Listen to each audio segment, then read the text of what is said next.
Be back here being Oops. interviewed by a bunch of MMA journalists. How does it feel to be back here? Oh my God, it feels amazing. Like it's kind of like the dream come true.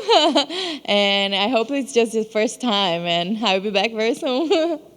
And I know that you have been talking about a transition to MMA for a little while, and there's been some setbacks to that. Can you talk to us a little bit about some of the injuries that you've had in the last few years and how you were able to get back into shape? Yeah, so like I'm used to fight a lot in the gi, but like I fall in love with the no gi a while ago, and as more as I did, I was like just like, oh my God, that's what I want to do. And accomplishing all the gi and no gi tournaments. Right now, like my focus is going to MMA career, and that's like how I want to do. Like I live the athlete life and the competitor life, and to have the fighter inside, I think I need to get the challenge.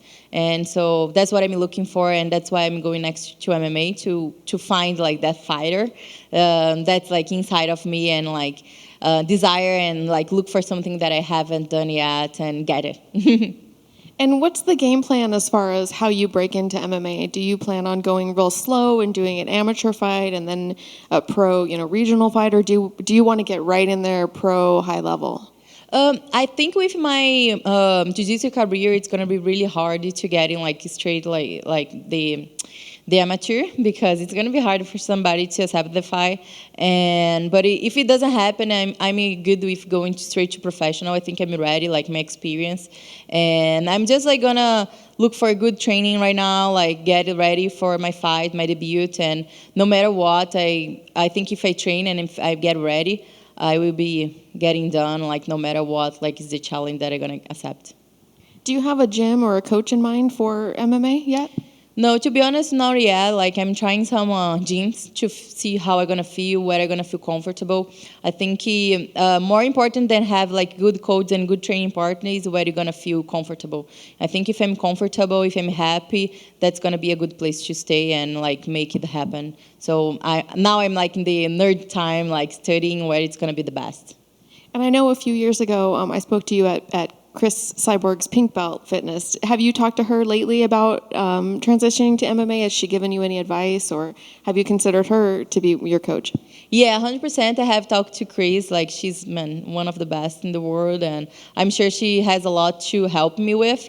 And we be in touch. Like she's one of my options to go and try. But unfortunately, we being like out of like balance, because all the time when I'm in the US, she's in Brazil or having a fight, or when I have a fight, she's off. So we trying to fix a time to be together to train and to see how it's gonna be, how we're gonna feel. But 100% Chris is one of my options to go with.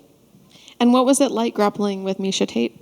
Man, it was interesting. Like it was a good match. I knew my grappling would be a lot better, and I did everything that I was planning, like play guard, sweep, mount, back take. But it's just surprising me just being defense. I thought she would be a little bit more aggressive, but I guess she could not too. And being defensive, it's hard to take the submission. I knew it, but I was driving for it, trying it, but it didn't happen in the time, the regular time. But I knew going to overtime, like getting the armor bar is one of my favorite positions, one of my strongest submissions. I knew I would get it. It was more about like being patient than anything else, and that's what happened. And I did submit, I did escape, and it was on the plan.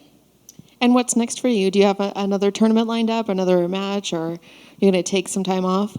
Yeah, to be honest, I'm gonna take some break. Like after accepting this challenge again, like Miesha, like the UFC champion, I feel like this was my next step to the MMA debut. So probably I won't do any grappling for now. I'm gonna just focus on the MMA debut, like train MMA, like watch it, check the place that I'm gonna train at, and.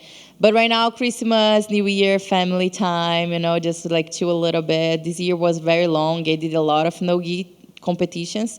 And so now I just want a little bit of rest and then get ready for MMA, because I'm pretty sure today I proved that I'm more than ready for that, fighting against one of the biggest names in MMA. And I show it. I'm ready. My jiu-jitsu is ready. Let's get it done. And my last question, do you plan on continuing to compete in jiu-jitsu while you're training or fighting in MMA, or are you going to focus solely on MMA? No, I'm gonna be focused on MMA. Like I wanna get like 100% ready. As I told, like I don't mind the challenge that's gonna come. I mind of getting ready for that. So I know no matter what's gonna happen, if I'm able to focus and get ready, I will be ready for whatever comes for my debut. So that's what I'm gonna focus 100%. I think like my athlete career as a jiu-jitsu fighter was like successful because I was determined, I was focused, and I was getting everything done the right way, and that's the same thing is gonna be done to the MMA career. So I'm gonna focus 100% on that and get ready for what's about to come. Thank you. Thank you.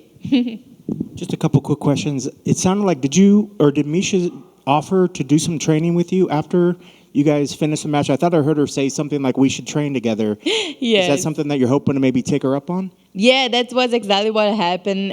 We actually did talk a little bit before of the fight when we was waiting cut, but we had the match, so we focused on that. And right after, that's what we was talking about. Like she's gonna help me with the striking. I'm gonna help with her grappling, and I think this exchange, it's gonna be a lot good for both of us.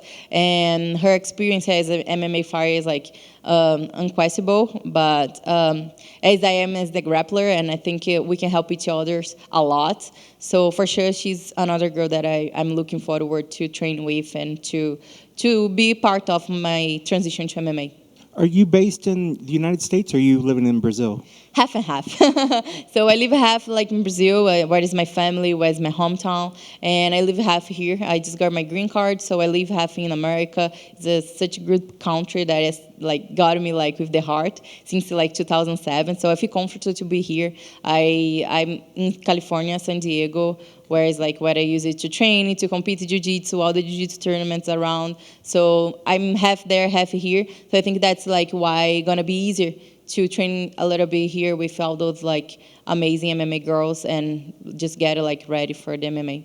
Is Vegas as a possibility? I know there's since a lot of fighters are here, the UFC's here, the Apex. Is Vegas as a possibility that you're considering relocating to as well? Yeah, 100%. Like I think after seeing like all the the UFC Apex, the UFC Institute, all like the place, I felt like in a playground. So I feel like really comfortable. I think having all these like for the athlete to get ready, it's amazing. And 100% after seeing that, I feel like, man, that's a good place to be at. Maybe not in this cold, because I don't really like cold, but for sure in the summertime, I should be here, come to training, try out, and yeah, it's on my plan. And last thing, obviously a lot of fighters that go on to the Contender Series or the Ultimate Fighter have a couple fights, but are those possible avenues that you've thought of as maybe ways that you could break into the UFC? Are those on the radar somewhere? Yeah, 100%. Like as I told, like right now, I'm not in rush to debut. I knew that the fight today would open a lot of doors for me. So right now, like I'm just like watching the possibilities. There is a lot of like good chances to go, like going to UFC house, like the tournaments, the small tournaments they have, like everything. I'm open mind, and I'm gonna wait for the phone to ring. Congrats on the victory. Thank you. Yeah, congrats on the win. Let me circle back. You mentioned playground, just so I could be clear. Did you get to use the Performance Institute at all, or how was the preparation in Vegas? Yeah, I did. Like I arrived on Tuesday, and I was able to train here at the Apex. I used the gym to work out a little bit, to do my training, jiu-jitsu training. So, and then yesterday I did my weight cut in the institute. The meeting rules, everything was over there, so I could see how nice it is, like the place, like have everything together. You have a place to work out, you have a place to train, you have a place to recover, everything in the same building, like so for the athletes, I think that's all we need, like having everything concentrated where you can just like walk in, get your job done, walk out, like so that's like fantastic and something that I really look forward to be part of. Excellent. And as far as the weight goes, I know tonight you're at 45, so would you stay at featherweight, try to shrink down to bantam? What would be, kind of like gives a little picture of what you're gauging would be your fighting weight as far as like compared to grappling weight? Yeah, like for my, I did a lot of grappling fighting on 135 as well. Like the EBI belt that I have, it was at as a bantamweight, 135. So I'm looking forward to debut as 135 because I think it's a good weight for me. I don't have to cut a lot. I cut a little bit, but I still have my physical ability, like strong and fast. I consider dropping to 125 at some point, but I don't know yet because I never done that low. But I'm pretty sure I'm open for that. It's all gonna depends how it's gonna be as 135, and then 125 later on. But my debut, I'm looking for 135 because it's something I'm gonna be comfortable with. Excellent. Look forward to me and look forward to it. And lastly, you went up against. It wasn't a full contact fight, but it was still a legend in the sport, a pioneer, multiple organization champion.